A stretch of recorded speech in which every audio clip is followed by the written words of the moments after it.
ADC presidential candidate is doubling down on the re-implementation or reversal of subsidy on petrol. He says he will bring it back, and he said today that he's competing against thieves.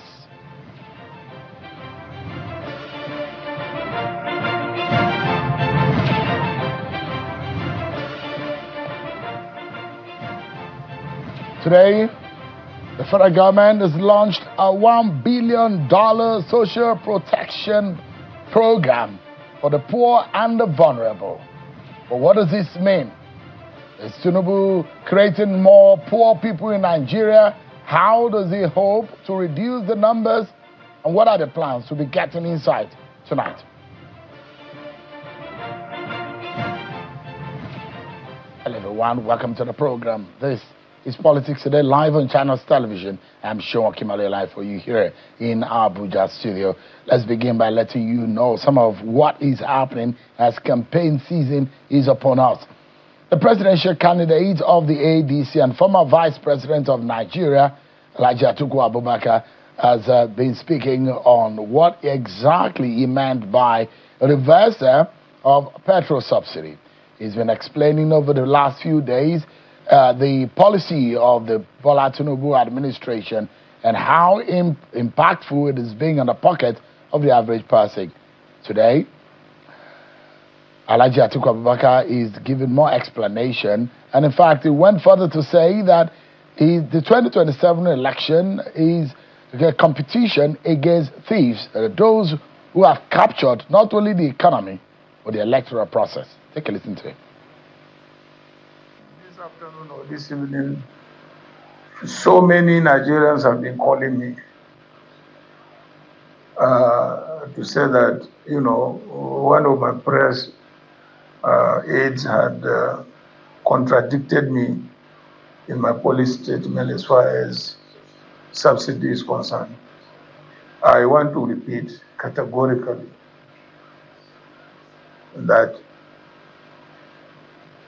what I said, I will return subsidy, I will. And Nigeria is rich enough to look after the welfare of its citizens.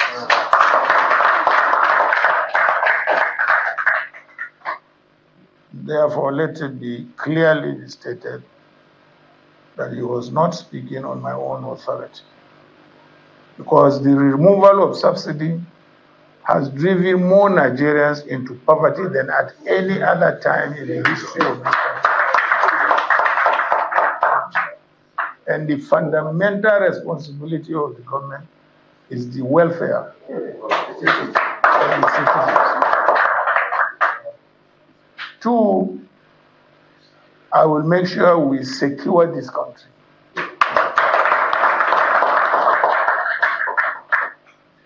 We are competing with thieves. They stole the election.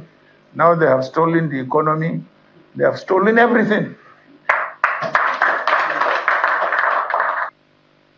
Atiku Abubakar speaking about his plans if he becomes president and his thought about the 2027 elections. When we come back, a fundamental promise made by President Bola Tinubu is how he will reduce the numbers of poor people in Nigeria. But today, at the presidential villa, there was a launch of a $1 billion social protection program. What does this mean? Will he reduce or alleviate the problems of the poverty here on some Nigerians? That gets our attention tonight on that program. But before we get into all of that, let's serve you with some of your political roundup stories.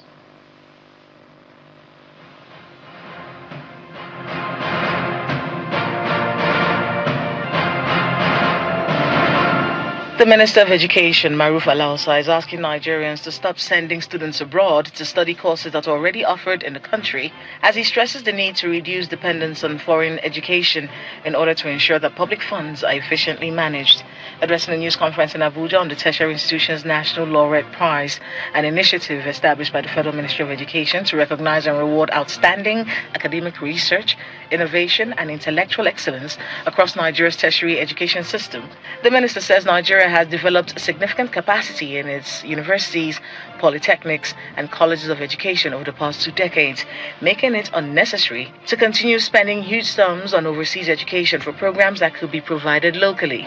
Civil society organization under the aegis of Speak Out Africa Initiative has called on the Independent National Electoral Commission (INEC) to extend the continuous voter registration exercise, warning that eligible Nigerians who are yet to register risk being excluded from participating in the 2027 general elections. The executive director of the organization, Mr. Kenneth Eze, made the call when he led a peaceful protest at the headquarters of the Independent National Electoral Commission in Abuja. Mr. Eze notes that the closure of the registration exercise could disenfranchise many Nigerians, particularly young people who had not yet completed the registration process.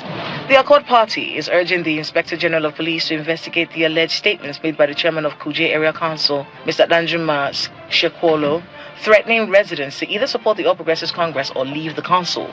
Addressing a media briefing, the FCT chairman of the party, Mr. Vanaya Agbon, alleges that the chairman of Kuje Council was captured in a viral video threatening residents ahead of the 2027 general elections.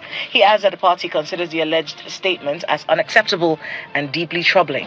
The Democratic Leadership Alliance has announced Moses Adebisi as its presidential candidate for the 2027 presidential elections. The party made that decision following the withdrawal of the party's national chairman, Mr. Samuel Meme, from the race. Mr. Adebisi was issued a certificate of return at a media briefing in Abuja.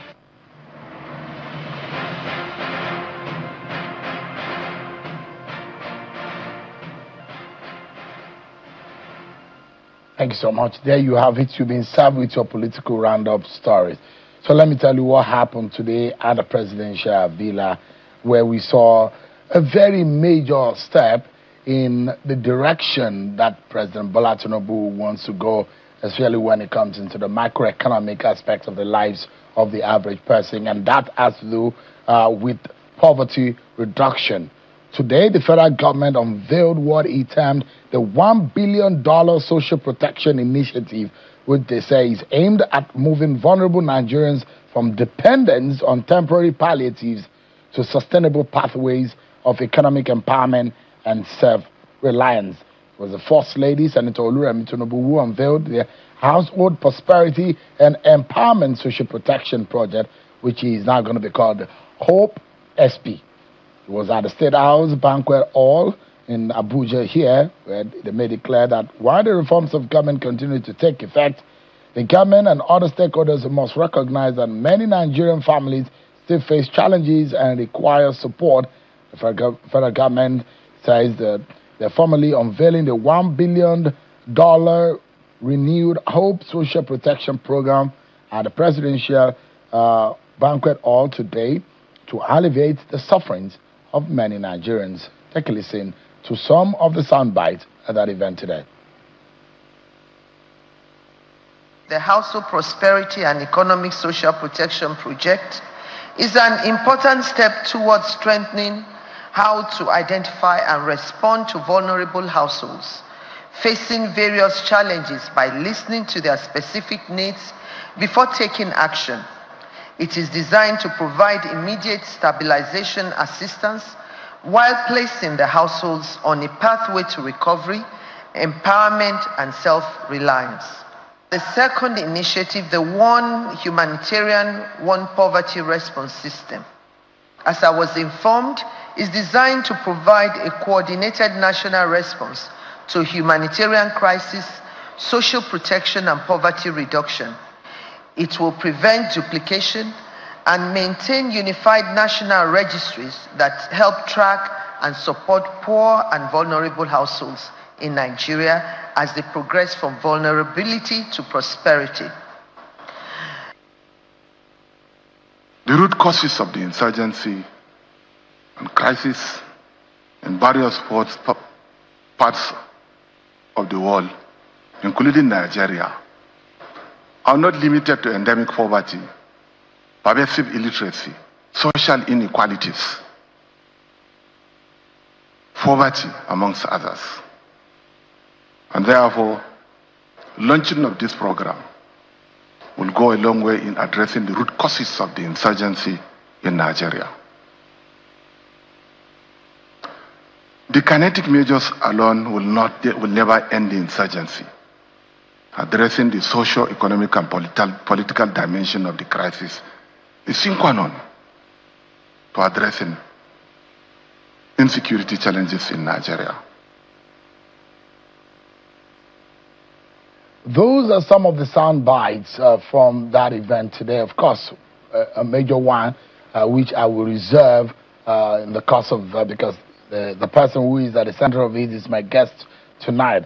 But a lot of you who perhaps will be holding the president and the APC on their promises of lifting 100 million people out of poverty by 2029, and you ask yourself, what year are we exactly? We're in 2026. How far has Bola Tinubu administration made more poor people in Nigeria or made more people richer and more people being captured into the poverty bracket? What exactly are the figures? Let me show you some of the statistics that a lot of people will probably talk about every time. You'll be asking yourself, what has changed over the last few years since this government came into power? These are some of the statistics that we have. Of course, you know that headline inflation, where it stands today, there are those who will say that exactly is one major impact on the livelihood, their purchasing power, the ability to be able to fend for oneself as a citizen in Nigeria. But before, where we are at right now is a situation where there are more extreme poverty level in the country based on the World Bank's $3 a day international extreme poverty line. You look at it from 2018 and 2019, it's about 34.7%. For 2022, 2023, about 4.18%. But things have drastically depreciated. And the disparity that you will see is that the northern region of the country, the World Bank's October 2025 Poverty and Equity Brief found enormous disparity between the regions of the country. Northern zone, 57.4% extreme poverty levels. And in the southern zone, World Bank is saying 21.2% poverty levels. That is what is being calculated or projected. But if you look at between 2019 and 2026, the picture is not exactly very good. 40.1% poor people as of 2018-2019. For 2026, the projected poor is about 63%. And there are those who will say, yes, Bola Tinubu did not create this level of poverty. He met, in fact, a very terrible situation. About half of the Nigerian population are poor. That's what Bola Tinubu met on the ground. But now, say, about 2/3 of the population are now poor, meaning that over 7 million more people have now been dragged into the poverty bracket. Well, let's talk about this. I'm now being joined tonight by the Minister of Humanitarian Affairs and Poverty Reduction, Dr. Bernard Doro, who is live for us here in our studio. It's a pleasure having you on the program tonight. Thank you very much, and good evening, Nigerians. I appreciate it. First, before we get into all of the statistics, if you look at it, we've tried to even draw what it looked like in the baseline where the nation is in terms of poverty levels pre-COVID, pre-President Bola Tinubu administration, and what has become a very reddish and very troubling scenario that is playing out presently. More people have now been drawn, and you see that the number keep rising, and I guess that's the reason why this program has been situated today. But give us an understanding. The $1 billion is not ready yet. You want to raise it. What exactly is this all about? Thank you so much. So today was not just about the HOPE SP program, that is the Household Prosperity and Empowerment Social Protection Program. That is one launch. One major aspect of what we have done today is to unveil what we call the One Humanitarian, One Poverty response system. Now, this is our response to changing the entire landscape on how we deliver social protection in our country. And it is a massive reform that has taken several months in the making. And so today we have then been able to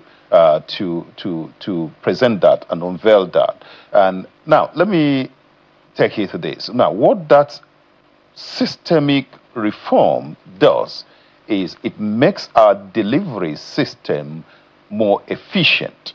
And because before now, our delivery has been in such a way that is fragmented, and different people doing different things to try and help the situation.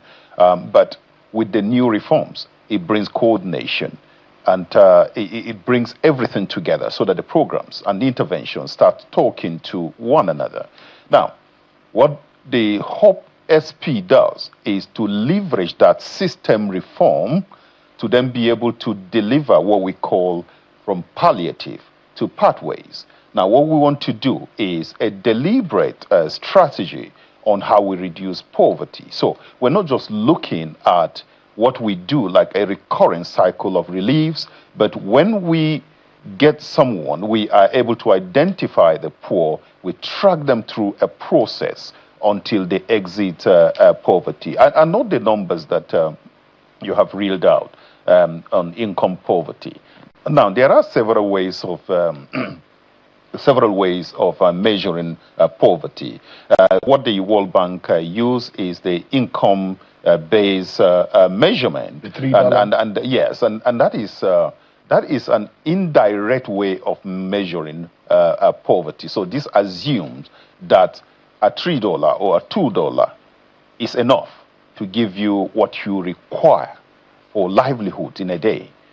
There is also another way, which is a direct way of measuring poverty, and that is the multidimensional poverty index. So by this, you're looking at the individual's ability to access, basic needs of life, healthcare, education, and all of those things like that. And that is a more direct way. And that figure is around 63%. And that was measured from 2022. That is a current figure we are using for multidimensional poverty. Now, we have a system in place where we want to deliberately track Nigerians, out of poverty. Is it a newly built system? Yes. It's a more coordinated system. Is it a digital system? Yes. So it will involve elements of governance reforms, where we ensure that there is a proper coordination between federal, states, and local governments up to ward level, and also involving how we manage our relationship with international donor organizations and what have you. So we want to synergize, we bring everything together. We want to avoid duplication, inefficiencies. We want to make sure that every kobo that we invest is actually going directly to the last mile. And also maybe to be able to, more importantly, to be able to capture and meet the needs of the people who are truly in need of these alleviation. Is that right? That's right, because so the reform we have unveiled today, the one humanitarian, one poverty response system, has what we call the unified registries. So under the unified registries, we have the Unified National Social Register. Now, this is a register that contains a list of the poor and the vulnerable in our society. So from there, we're able to identify, based on the program criteria, those we move on to our beneficiary registers, and from beneficiary registers we track them through exit registers, through growth registers. So once we identify an individual with a new system, we track them through a process, so they are not lost at all. Now let me make an important observation. The president, upon assuming office, took a difficult decision. The difficult decision was to reform our economy. First of all, he started by removing fuel subsidy. And I hear that some people want to take us back. And I'm sure Nigerians will be the better judge for that. That difficult decision to take away or to remove fuel subsidy has helped the economy, and I'll speak on that. What the second the economy? Okay, so currently, so together, let me take the two reforms, major reforms together: the removal of fuel subsidy, and I add also the unification of the forex exchange. So these two together has helped us in our growth trajectory. Nigeria currently is growing at about 4 to 5% currently. Now, secondly, it has given us stability. So the reform has led to stability in the economy, and it has led to rebuilding of the economy. Now, sometimes, you know, we want things in a microwavable manner. Let me make this illustration. China took over about 40 years, from 1978 to about 2020, to lift 800 out of extreme poverty. 800 million people. 800 million, sorry, people out of extreme poverty. And you know, before they did that, the economy needed to be reformed. And when they reformed the economy with a good system of getting people out of poverty, now the economy is growing, and then you have the system that holds it. They were then able to track, you know, 800 million out of so poverty. What you're saying, so what you're saying, it took about 40 years from Europe 40 years or more. with growth. Let me emphasize that. With growth at about 9% to 9.5% yearly growth. But what you're trying to describe, Minister, is that President Bola Tinubu is building a structure, a system, a foundation upon which later on, but not now, so we may not feel the effect as an average person. Because if you look back at your screen, Minister, and let's look at the realities. You deal with figures every day, because without data and statistics, you cannot work. It's not possible, But this is what Nigerians will be referring to. And this is what a lot of people think, that whether President Tinubu will be affirmed or rejected in 2027, this is the figure. Pre-President Tinubu, 56% rate of poverty as of 2023 before him. Now, the poverty rate, as calculated, I'm using the World Bank figure, it says it's 63%, meaning it's higher. So the people who are living in extreme poverty before President Tinubu are 34.7%, but now they are 41%. Now, people in poverty in numbers is 118 million before he got into office. But guess what? It's gone to 145 million. So if you look at the baseline, one thing it tells us is that multidimensionally, 63% of Nigerians are multidimensionally poor. 133 million Nigerians. And before he got into office, that's the figure, but it has increased. Rural poverty, 72% versus 42% in urban areas. But the disparity between northern and southern, northern region of the country gives more poor people numbers than we have in the southern region. These are the numbers that Nigerians will be looking at. That your government has dragged over 7 million people into poverty. That is what everyone will think about. The ability for someone to be able to buy food has decreased. Their quality of life has decreased. More people are poor. Those are the numbers that will go into the election. How do you defend this? Sean, you see, if you present figures out of context, it may look bad, but it has to be contextualized. So let's look at those figures. Multidimensional poverty index. Go back to that for me, please. It says 133 million Nigerians. And look at 63% there. It says 145 million Nigerians. 63%. Multidimensional poverty. Yeah, so no, I'm coming. People in poverty. Yes, I'm coming. So you're looking at the number of people there. You say 145. You're looking at the number of people here. It says 133.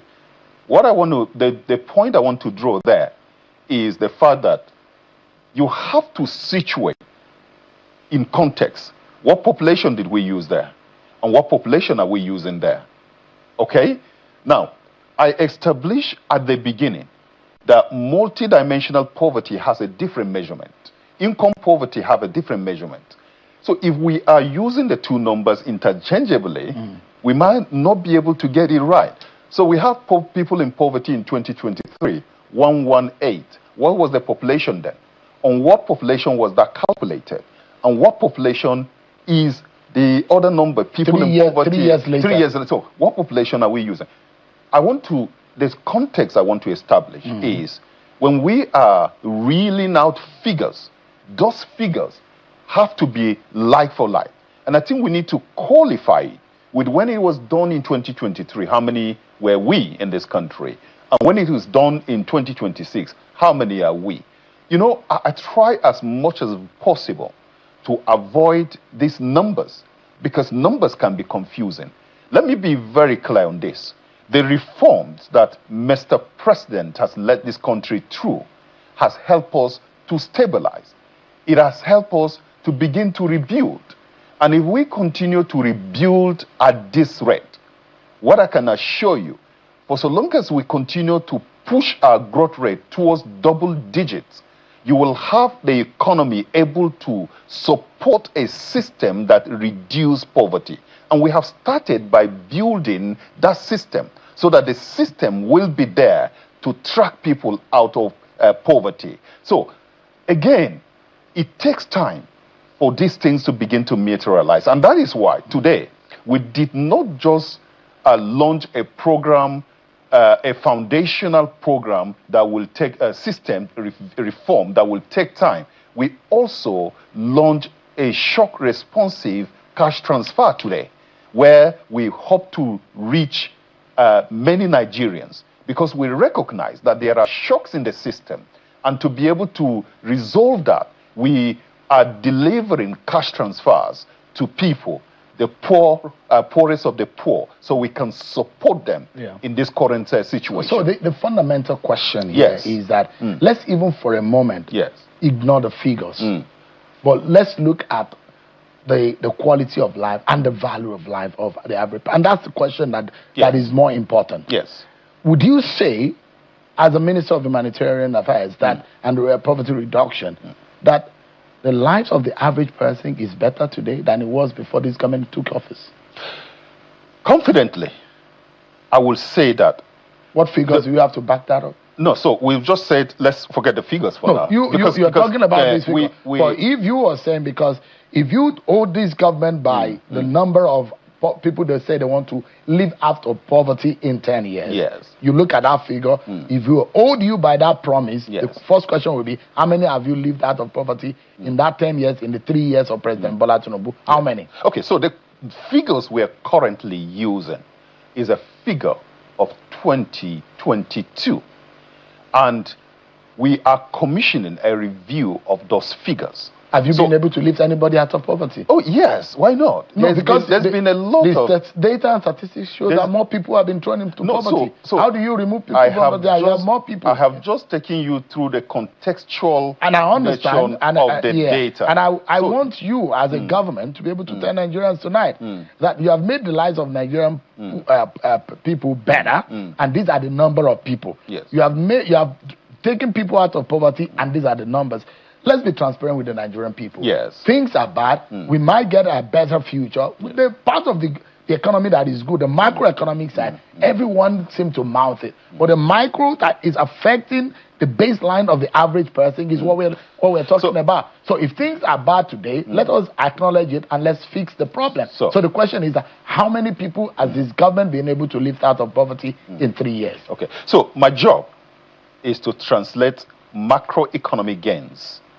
As the Minister of Humanitarian Affairs and Poverty Reduction, I translate the microeconomic gains to the micro level. And you can see the traction. You can see what we're doing. Recently, we launched out a vocational skill training program where we trained about 18,000 Nigerians, empowered them with starter kits and stipends, provided them. Apart from the skill training, we provided them with business management skills, accounting skills, and what have you. And those 18,000 plus are on their way to starting businesses of their own. We launched the G program, which is supporting farmers. We've also done, over 600 billion in cash transfers to be able to support, vulnerable Nigerians within 3 years. Yes, 600 billion. Over 600 billion. How many households have been impacted? So we have reached slightly over 10 million, about 10 million households. And that's going to be about 14 million persons, or 40 million based on based on four per family. Yes. So my question, Minister, is that do you have the data of how many people that this government has lifted out of poverty? No, at this point, like I said, the data we are using is the data of 2022. So you do not know for sure whether this government has been able to lift anyone out of poverty? The government has a very clear program to touch the lives of the poor and vulnerable. But you do not know whether you have lifted anybody out of poverty. So we can stay with this figure to say more than 7 million more Nigerians have fallen into poverty in 2025 alone. No, I disagree with you. But that's the figure. So that's the World Bank saying that. Do you disagree? And those are supposed to be your funding partners, isn't it? Yes. No, so we work alongside. Do you disagree with their figures in partnership when they bring out these figures? And now, so I tried my possible best to stay out of these numbers, okay, because the numbers are contextual, and the numbers we are comparing income and multidimensional poverty. Minister, don't let us confuse Nigerians. And I like my I wouldn't do that. Yeah, no, so in our conversation is to break it down so that they can easily get it understood. And let's be factual. Where this government get it right, the government should not be the devil to his own people that is leading. When he gets it right, we say he's getting it right. When there is hope to be built, we try to help the people to have the hope. So look at it. The big takeaway here, these figures may be in the red. Yes. One day, they will be in the green. And these are the hopes. Because the average person's life is affected here. Poverty was high before Tinubu took office. And it has risen since 2023. 2022, the figures were not good. We had multidimensional poverty people, over 80 million people before President Bola Tinubu took office. Nearly 6 out of 10 Nigerians are poor today. That is what the figures are telling us. The inflation is rising, and the policy of government impacted this figure. The challenge here is that turning macro gains into real life improvement. That is the issue. That is my job. Yes. Yeah, that's the issue here. The bottom line is policies must reach the poorest and faster. So there are a lot of impatient people who may not be able to, and I'm going to take you to the fear of hunger in the land, which there are those who say more people might be at the risk of not being able to feed themselves. So the question is that you do not have the figure just yet. No, no. You say you have 2022 figure, but we're in 2026. So you don't know for sure whether all of the 800 billion that you have plowed in given out in transfers have worked or not. Okay, so let me correct. I haven't given 800 billion. I said 600 over 600 billion. 600 billion. Yeah. And you mentioned that inflation is rising. Can you confidently tell me that inflation is rising? I'm making a comparison before President Bola Tinubu took office. Headline inflation. What was the baseline inflation, and what is it now? Because inflation is actually going down. From peak, in the last 3 readings, in July, from peak of 34, slightly above 34%, to about 15%. We are actually driving down inflation, and that translates to increase in purchasing power. So when you begin to, you look at the numbers, and the numbers can be speaking something differently. Have we lifted every Nigerian out of poverty? No. Do we have a job to do? Yes. And I will look Nigerians in the face and tell them the truth. As a minister in charge of humanitarian affairs and poverty reduction, my job is to reduce poverty. And I've just unveiled today a system reform that will enable me to just do that, while our macroeconomic managers are continually to rebuild the economy after it has been stabilized. Let's just see where we are coming from and what this government has done so far. These things take time. And I did explain, it took China 40 years to be able to achieve the scale that they achieved. Nigerian can scale up poverty reduction, and I'm here to establish the system. And I'm just doing that. Yeah, so because you said approximately 688 billion has been disbursed. Yes, thereabout. Yes. So if you spend that kind of money, we should see impact. What are the measurable impacts? Actually, there are huge impact. If you followed my activities, I didn't just stay in Abuja. I actually went to, so far, states in each geopolitical zone where I interacted with beneficiaries of these cash transfers. And the human interest stories are very, very encouraging. We've met people that have utilized the stipends that have been given to them to establish businesses. Do you have statistics? Because part of it is also to keep children in school, to keep children out of the streets. So do you have the statistics to tell us that these are the measurable impact in all of these 680-something billion that have been disbursed? These are the number of people that have collected. There are about 9-point-something million households that have received it. Yes. How many of those have been taken off the street? Because I know that a few numbers of people, it is not exactly the number that Tinubu met on the street, out of school children that are still there. What are the numbers? How many people have been gainfully employed, are getting... We need to have the measure. We need to be able to measure. The science need to make sense. The mathematics need to work.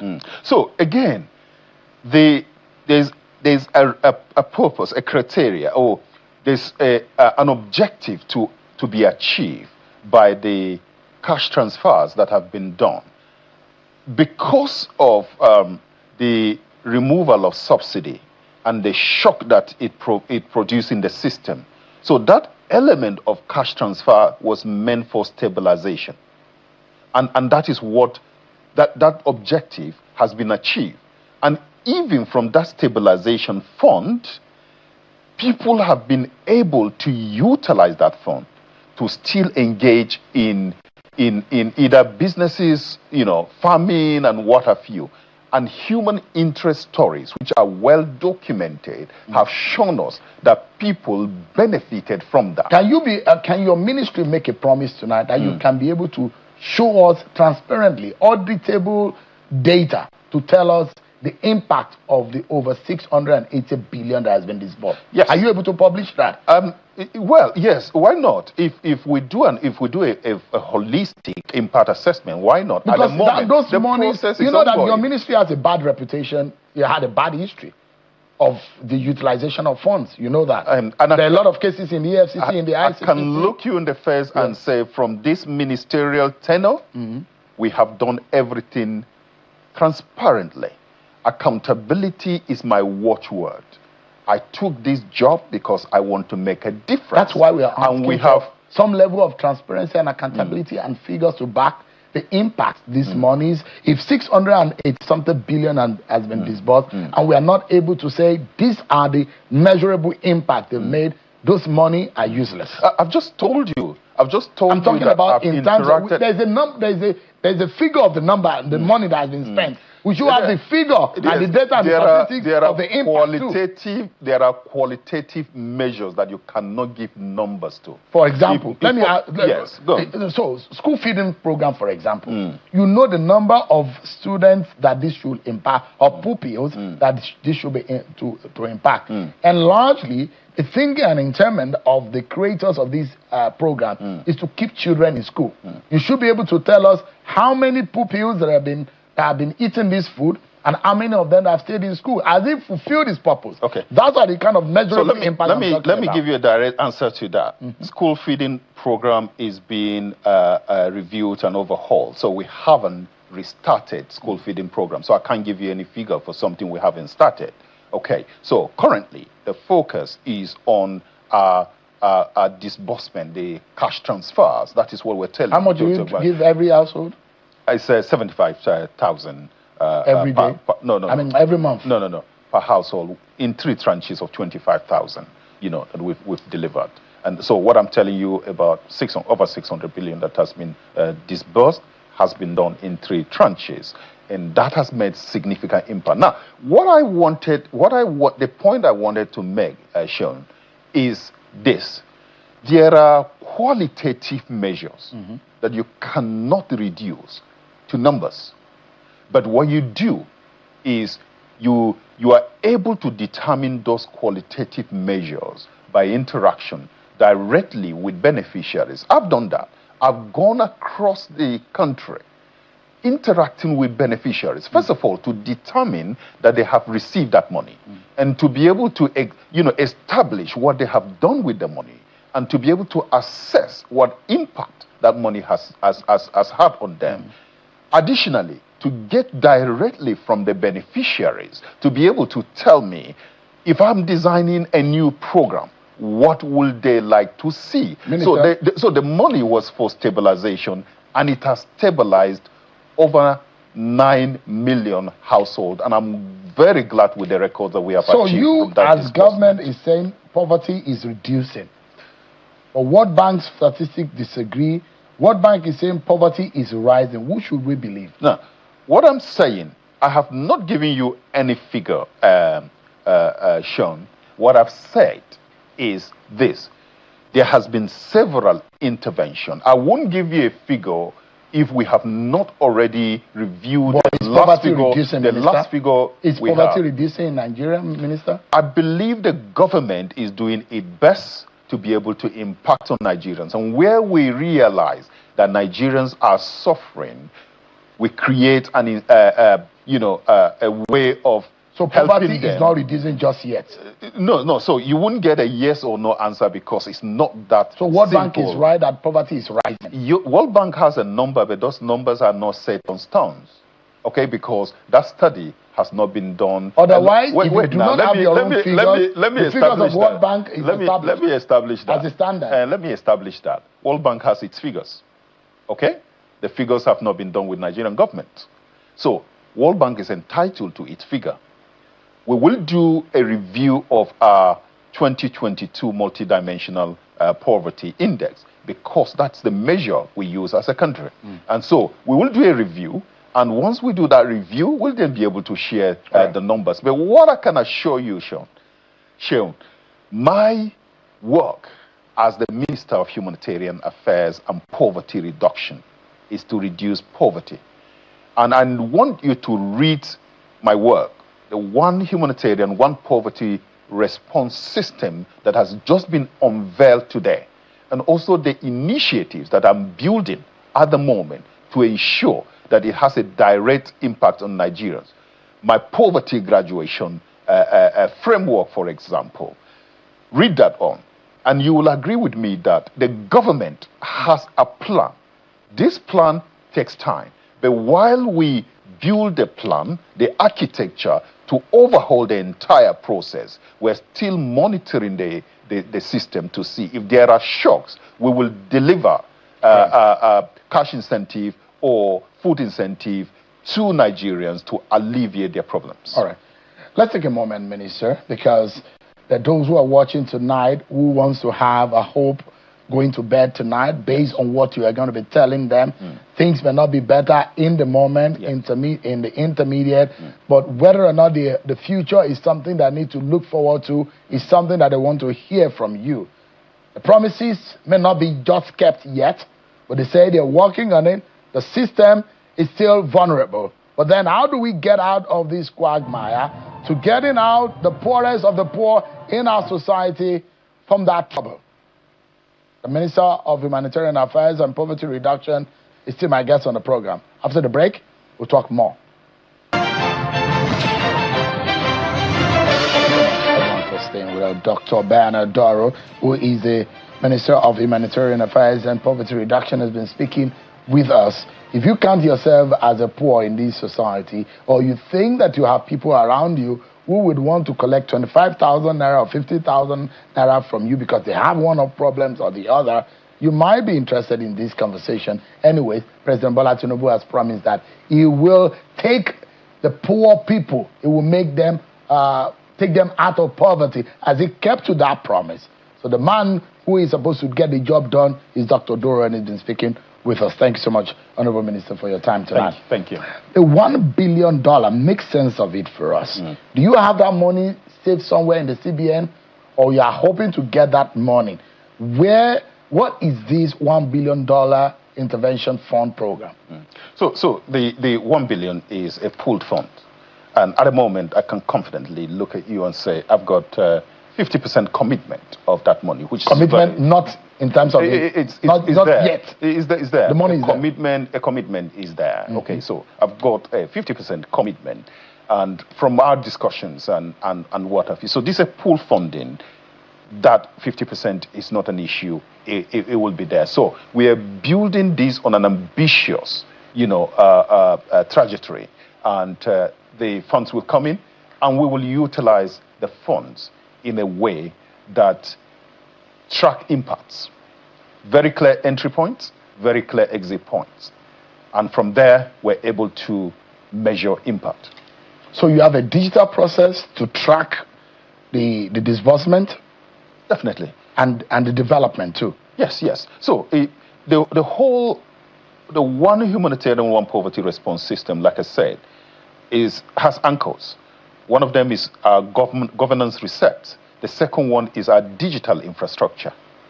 The digital infrastructure has our registries in it. And so people are, so you have the National Social Register. That is a register of the poorest of the poor and the vulnerable in there. Okay, so you track them through the registries as explained earlier, from the National Social Register to National Beneficiaries Register to National Exit Register to National Growth Register. So we're not losing anyone once we identify the poor. How many people do you have in that register as of today? As of today is around 19.9 thereabouts. So those are the people that you are... No, the household. The household that you're servicing. Yes. So 19 million, almost 20 million is there. 20, yeah. That's what you have. And you are hoping to be able to capture more. Yes. Okay. The expansion is currently going on at different states. So because this data is, this expansion takes place from states. And then we collect that to give us the national figure. So to answer your question, so the system reforms give us that digital infrastructure that we need. The registries, which I've just explained. We also recently have launched the National Poverty Intelligence Lab. So these take hold of the data that we have in the social register, analyze the data, leveraging AI functionalities and what have you, give us poverty trends, help us with designing programs and what have you. And the third one is the visibility dashboard, because what we want to do is to make our digital infrastructure interoperable, because we want the data that we are holding in ministry to be able to speak with other programs elsewhere. So, Minister, yes, this 100 million out of poverty target by this government by 2029, is it still achievable?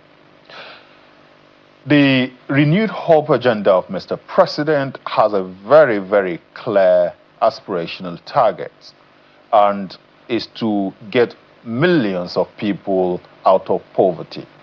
This minister that sits before you here is working hard day and night to actualize the renewed hope agenda of Mr. President, because that is my job.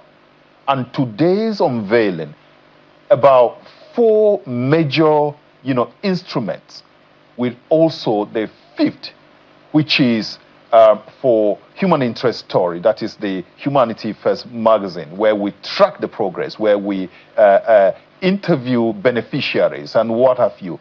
Those major initiatives are deliberately and intentionally designed so that it supports all our programming, so that our programming will be effective, our programming will reach the last mile. So 2029, 100 million, realistically, I know you have a big reputation coming from the UK into this country, and I wouldn't want this job to ruin whatever you have done.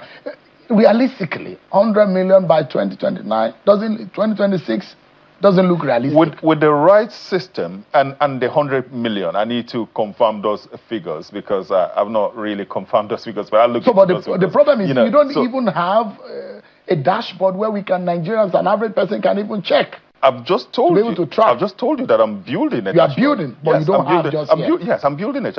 These things take time, Shehu. Well, again, it takes time to do. I'm coming to the issue of the reputation of your ministry. Yes. Because the fear is that this is now, as always, as in the past, being used as a political tool. What is that? What are the assurances that these are not going into just APC members' hands? No. There are very clear criteria shown to be able to identify the poorest of the poor in our country. So and we will hold on to that. Now let me say something. And I tend to answer this question almost every interview I do. Now I ask people to say the fact that a system has a history does not mean that we look at that system through the same prism all the time. All we need to do is to cast our eyes back and say, for how long? My predecessor in office, who happens to be the current national chairman of the APC, did a lot of work, which I'm building on. And since this work is ongoing, you can see a very, very clear trajectory, a very, very clear process that we are passing through. So yes, the ministry has had a history, and those who were there can be able to defend their record. Right. But my focus is to reform the social protection architecture, humanitarian intervention framework, and to be able to ensure that I deliver a safety net for Nigeria. Minister, quickly, because we need to close. That money that you are giving, is it not too small? What can it do for the average person? The money that can he actually fix their poverty problem? No. The 25,000 naira? No, actually, sometimes you 5,000 per head. Yeah. So let me say this. What can that do? 25,000 naira can look very small to elites, but to the poorest of the poor, and the stories that I've received, the price of commodity. Personally, price of commodity. Let me say this: inflation, food inflation, purchasing power. I've told you earlier on, inflation is coming down. People are having more purchasing power with their money because we are driving down inflation. Let's give the president credit where he deserves to receive credit. Quickly. And yes. Yeah. And I'd like us to close on this. And just in about 60 seconds, Yes. there's a northern Nigeria's hunger crisis. And I'm worried the disparity. And you might also be able to link the crime rate and the violence that we've seen in the northern Nigeria, about 53% disparity compared to the southern region of the country in terms of the poverty levels. But northern hunger crisis, there is a World Food Program warning that more than 70 million people across 9 conflict-affected states may be facing acute food insecurity. This is a very dangerous trend. Okay, so again, let me say this. Recently, the president, intervened as a presidential intervention on food and nutrition across 10 northern states, which I personally went to deliver. And that is to support nutritional needs of those, those areas that have been earmarked. Now, let's say those figures again from the World Food Program. They're projections, and projections are not set on stone. Now, what projections are telling us is that, let's assume all things being equal, this could be a possibility. The government is paying attention and monitoring the situation, and we will move to intervene if there's a crisis. Dr. Bernard Doro, the Honorable Minister of Humanitarian Affairs and Poverty Reduction, many thanks, and I wish you the very best. Thank you so much. This is not the kind of ministry anyone might want to, because it's a very difficult task. I'm happy with the job that has been given to me. Thank you very much. Yes. That's our program tonight, everyone. Many thanks for watching, everyone. I'm sure Kimberly, God bless you.